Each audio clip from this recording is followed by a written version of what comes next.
राज्यभरातील शेतकऱ्यांसाठी आज दिवसभरातील महत्त्वपूर्ण ठळक बातम्या जाणून घेऊ फक्त 2 मिनिटांमध्ये पीक विमा योजना व नमो शेतकरी योजनेची मोठी अपडेट या ठिकाणी समोर आली आहे। ती पूर्णपणे बघण्याकरिता व्हिडिओ पूर्णपणे नक्की बघा आणि जर तुम्ही या YouTube चॅनलवर नवीन आलेला असाल तर लगेच या YouTube चॅनलला पण सबस्क्राइब करून टाका आणि तुम्ही हा व्हिडिओ कोणत्या जिल्ह्यामध्ये बसून ऐकत आहात तेही नक्की सांगा। आता या ठिकाणी कापूस उत्पादक शेतकऱ्यांसाठी आली मोठी आनंदाची बातमी। कापसाचे हमी दर घसरले तर खुल्या बाजारामध्ये झाली वाढ। कमी ग्रेडवर नाराजी 8,000 पर्यंत दर जाण्याची शक्यता व्यक्त या ठिकाणी केलेली आहे। या ठिकाणी पीक विमा योजनेच्या प्रतीक्षेत असलेल्या शेतकऱ्यांसाठी आली मोठी आनंदाची बातमी। सरकारचा अंतिम निर्णय झाला असून पैसे या ठिकाणी कंपन्यांकडून शेतकऱ्यांच्या खात्यामध्ये ट्रान्सफर केले जाणार असून आता 20 ते 25 जानेवारीच्या दरम्यान या ठिकाणी तुमच्या बँकेच्या खात्यामध्ये तुम्हाला पीक विमा योजनेची रक्कम या ठिकाणी जमा दिसण्याची दाट शक्यता वर्तवलेली आहे। जे पण शेतकरी पीक विमा योजनेची वाट बघत होते आता त्यांची प्रतीक्षा देखील संपली असून आता त्यांना मोठा दिलासा देखील मिळणार आहे। 20 ते 25 जानेवारीच्या दरम्यान त्यांच्या खात्यामध्ये पीक विमा योजनेची रक्कम या ठिकाणी जमा होऊ शकते अशी शक्यता वर्तवलेली आहे।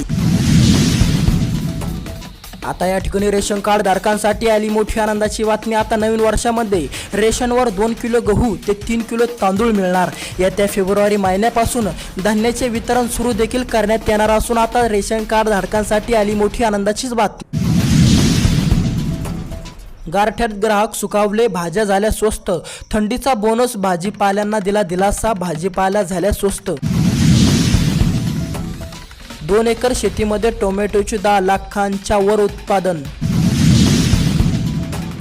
8 दिवसापासून तुरीचे दर स्थिरच। मलकापूर कृषी उत्पन्न बाजार समितीत सोमवारी तुरीला जास्तीत जास्त रेट या ठिकाणी 7,550 ते किमान दर 6,100 रुपये या ठिकाणी इतका प्रति क्विंटल मिळाला।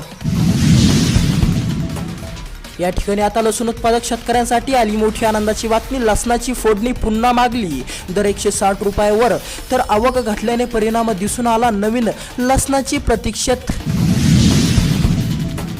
आता या ठिकाणी शेतकऱ्यांचा नगदी पिकांकडे वाढला कल। तेल बियाणे पिके नामशेष होण्याच्या मार्गावर, सूर्यफूल जवस करडी पिकांची पेरणी शून्य या ठिकाणी झालेली आहे।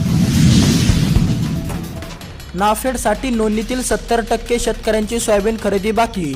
खाजगीत हमी भावापेक्षा 1,000 रुपयाने दर कमी।